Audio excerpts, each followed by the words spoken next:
than 6 hours that I mentioned that Tinubu has stretched out his hand of Southern agenda to Peter Obi, that he needs the support of Peter Obi so that a Southern agenda can be achieved for the collective good of every Southern against the North. What I've seen now is Atiku all of a sudden has proposed to Peter Obi that just give me 4 years, right? Give me 4 years, and after my 4 good years, I will ensure that you become the next president of Nigeria. You see, these are the deceptive proposals that the North have always given to the South to deceive them, and then they will now derail at the dime minute. Quickly, when Wike was financing PDP between the period of 2020 to 2023, Aminu Tambowa, the then governor of Sokoto State, if I'm not mistaken, promised heaven and earth that Wike would become the next president after Buhari. In fact, Atiku was nowhere to be found. Atiku was then in Dubai. Atiku did not care about the political party that he belonged to. Wike was that time donating the scarce resource of his state. Wike was dipping his hands in the purse of his state, using to finance PDP, sending money to the North for, all the offices, all the parastatals, all the chains and networks of PDP to remain sustained and active. Wike was doing all this, and Wike was campaigning. Wike became the face of PDP. Literally, everybody saw Wike as the political father of PDP then. In fact, Wike started challenging Buhari. Wike started taking Buhari to the court, and of course, Aminu Tambowa was supporting a person like Wike.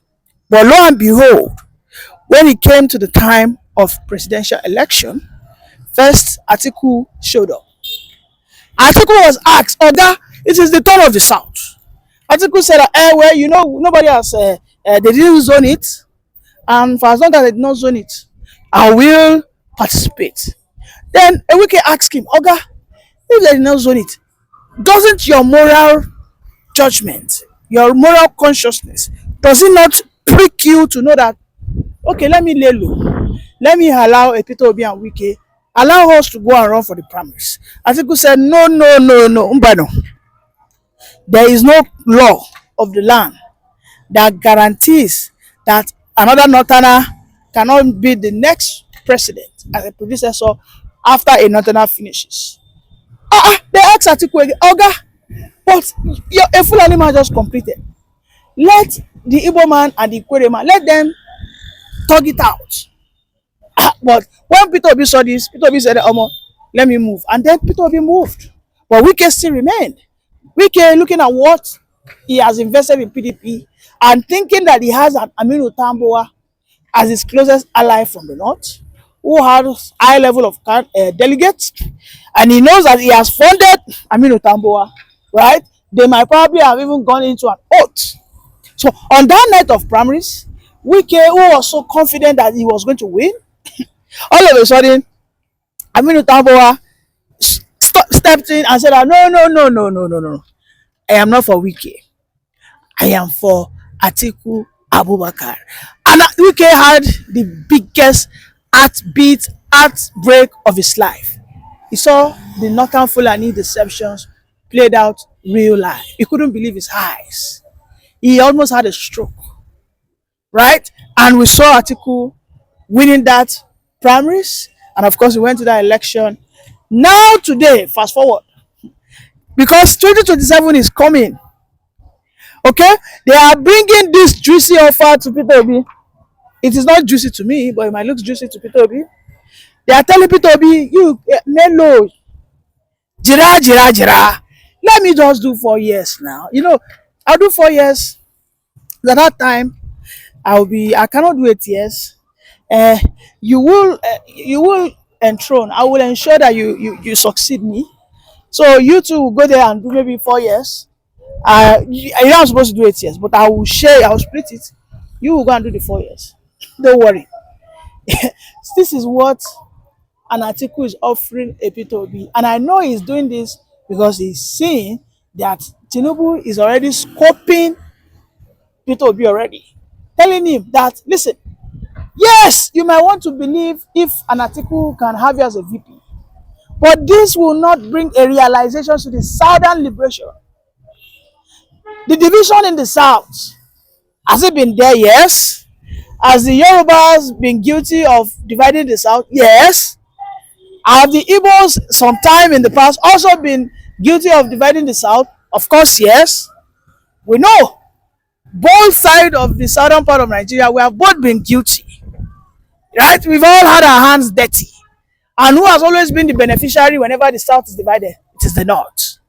Now, an Atiku is ensuring that the south do not unite. He is now bringing an offer that we know that will never be possible. Who will tell you that I will be at the port of luxury, of everything essential, and then I will just come and tell you that, you know what, I won't eat this thing more than 2 years when I know that the pot is still cooking, when I know that the goodies has not finished. Who will leave the honey jar alone? Who does that? Who will do that? Until they lick the honey jar to the bottom, they probably leave it. Well, Peter Obi might have forgotten that the North always have done this against the South, right? And they have always been able to deceive us, maybe because of our short memory. Okay? Now, let me remind you that when a Jonathan, as at 2009, 2010, Yaradua had kicked the bucket. The North were doing everything against the Constitution to ensure that a Jonathan does not become the next president. Why? Because the North saw that moment that this is our turn, right? And for a period of almost 1 year, Jonathan was not in the know. They had a conspirator from the South, another soldier, who kept on deceiving the Nigerian people. A Yaradua who had died long ago, they kept on saying that he was hale and healthy, but he's just incommunicado. He's not speaking because of his medical conditions, blah, blah, blah, blah, blah. Until, may God bless our soul, Dora Kuli. Dora Kuli thankfully had an inner source to what was going on with Yaradua, and she got the news first hand, and then she exposed this news to Sarah Reporter, who then went to the national media to expose that Yaradua has been long dead and gone. And then we saw that the North still kept on fighting that no, we are not going to pass the power. No, we cannot have this. Abba, in just less than 2 years, Yaradua has died. No, they were doing everything to ensure that the chief of staff will become the next president under the Southern Unity. Okay?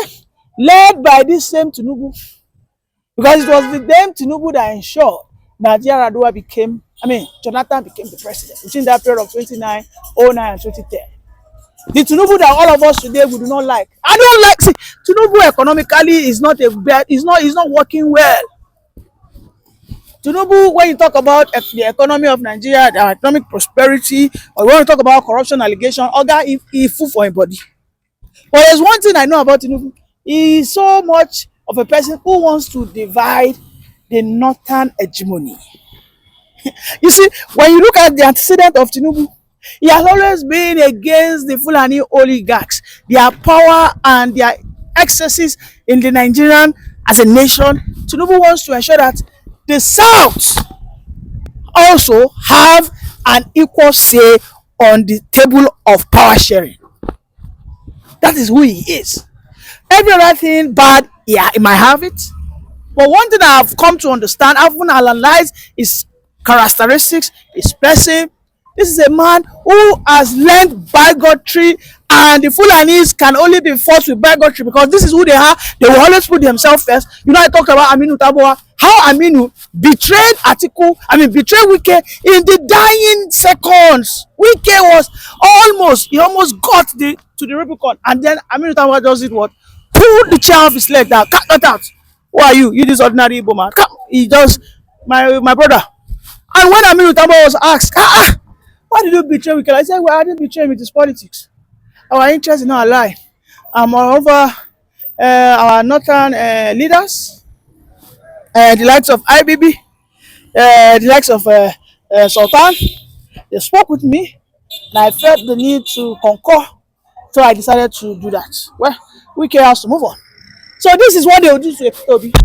If Peter Obi falls into this trap that they are setting for him, as at 2031, when an Atiku might have done one term, Atiku might just come up like, well, you're my VP. 2031 primaries, if I just decide to change his VP, what will Peter Obi do? The question is, why will it take Atiku to the International Criminal Justice? Or will it take an article to World Court? Or is it going to take an article to Supreme Court? What exactly is he ready to do? A Peter Obi who is showing to be a one Nigerianist, he has not waken up from his slumber. He must understand that all the people that have become the Nigerian president immediately after President Obasanjo that have failed to take their region first, right? I've always had issue in this country. Nigeria has become so polarized that as the president of the country, at every moment in time, you must put your region interest first. The interest of any southern president is to ensure that we have our southern sovereignty, whereby the north will no longer be bullying us when it comes to Nigerian political discussions. These, I believe, were the things that Tinubu had with Peter Obi.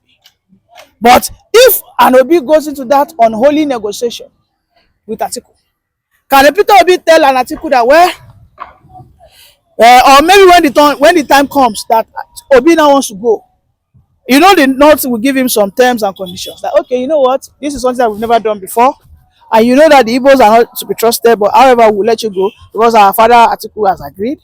But these are the things you cannot do. First and foremost, Nigeria must not be regionalized. Secondly, about the seaport, we cannot guarantee that. Thirdly, all your oil and gas money will still be coming to the north. No be saying I will enter there and I can't change that.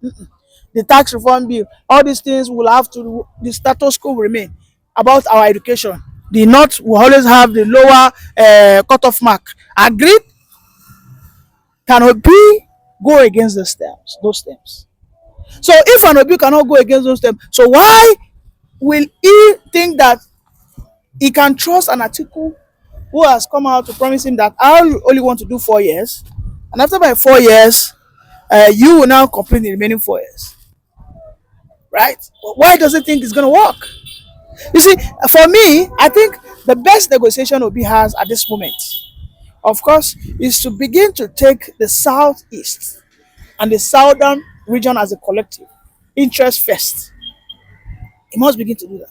He must begin to understand that the North at every point in time will always campaign any southern president. I am telling you, when Obasanjo was there, they brought so many campaigns against Obasanjo. But you know who Obasanjo was? A very brutal person. This Boko Haram issue started under Obasanjo in 2002. But Obasanjo didn't give a damn. He went into that Maidug or Yobe or whatever it was where he started. He went there and then he bombed everywhere. Every one of them. So you see that since then we've never had a president like that. And then they started calling Obasanjo all manner of names in the north. They started calling him an enemy of the state.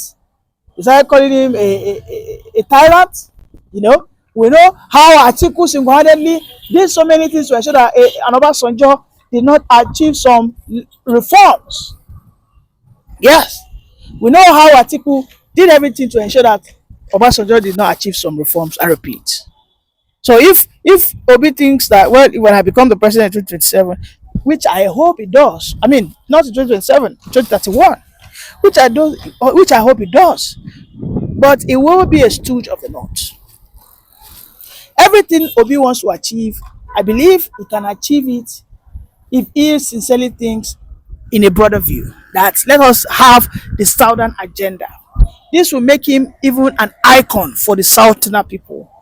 Because for him to go and bow to the rules of the north, they will have him chained, have his wings clamped, and of course, he will not be able to fly. These were the conditions they gave Jonathan. And we all know how Jonathan ended at the end of the day. You know, because, I mean, right now we know that El-Rufai has been running serious campaigns with, I'm going to show you now. Let us watch the words of El-Rufai together. Thank you. And for choosing such a timely and powerful theme, lawyers as agents of change, navigating economic reforms, judicial policy, and contemporary issues.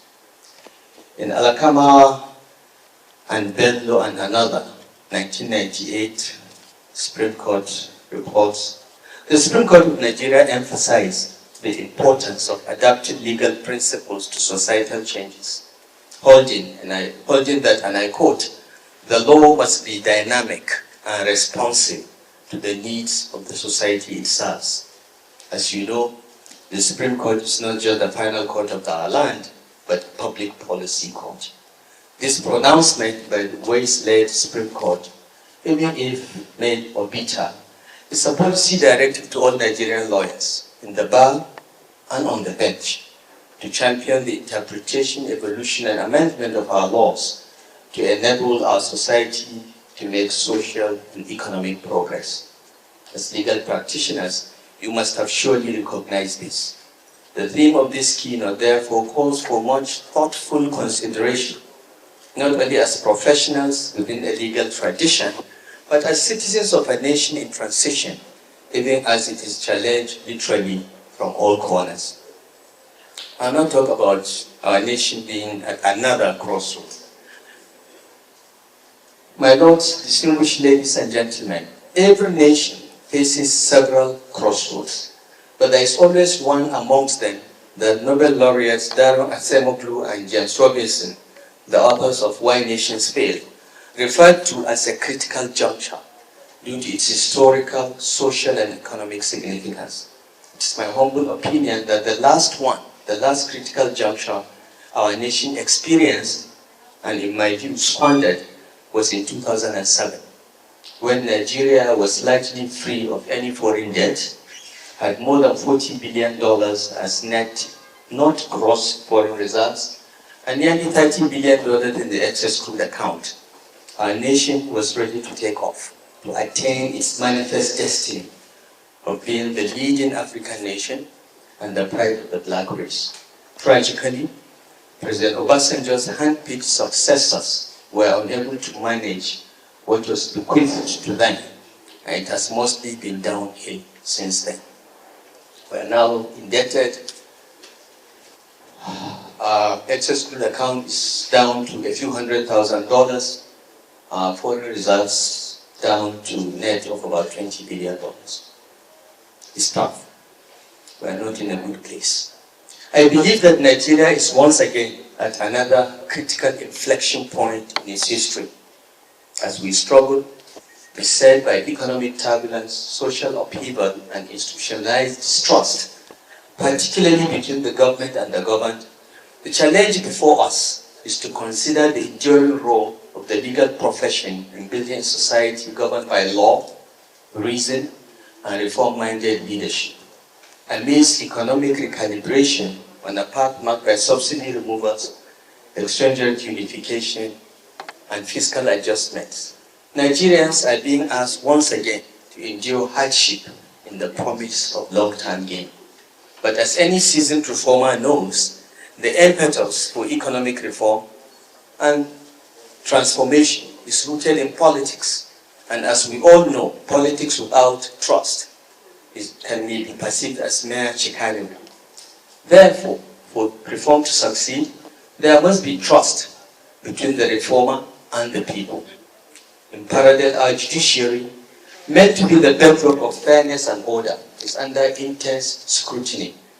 Concerns about delayed justice, procedural inefficiencies, and in some cases, judicial compromise, to put the matter delicately, erode public confidence. The rise in forum shopping, the weaponization of ex parte orders in political matters, and the growing perception that justice is for sale and available only to the rich and powerful would cause the perceptive observer to conclude that what Nigerian courts do is the administration of law and not the administration of justice. In Nigeria, there is a seemingly unbridgeable gulf between law and justice. Not only is justice wanting, but the law that is administered seems to be according to the wishes of the executive. The demand on you as practitioners in the temple of justice is a sober introspection as you contemplate whether indeed Justitia is blind and whether she holds the scales of justice in fine balance. In a culture against the state, 1995 Nigeria Weekly Law Reports Part 372 on page 382. The Court of Appeal highlighted the necessity for the judiciary to maintain public trust, and I quote, "The judiciary must not only be independent, but it must be seen to be independent to inspire confidence in the administration of justice." End quote. Across the oceans in India, the Bangalore Principles of Judicial Conduct emphasize that a judiciary of undisputed integrity is the bedrock institution essential for ensuring compliance with democracy and the rule of law. In moments such as this, therefore, lawyers, more than any other group, must stand as custodians of conscience and agents of accountable change. The Uwais-led Supreme Court between 2006 and 2007 discharged this responsibility by reversing the impeachment of Governors Joshua Darie and Peter Obi, and severely restricting the powers of the President when a state of emergency is lawfully declared in any state of the Federation. All eyes are now on the Ketere Okun Court on the action of the current President to remove elected executives and legislators due to the declaration of a state of emergency.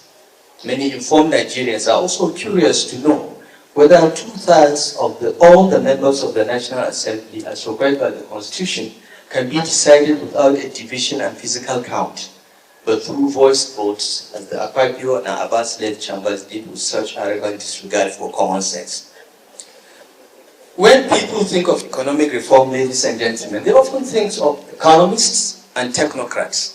But lawyers are indispensable in making reform legally durable and socially legitimate.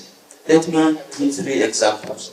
As Minister of the Federal Capital Territory in 2003 to 2007, I discovered that the FCT was not being administered as required under its enabling legislation. The FCT is not a federating unit. It is not a state either.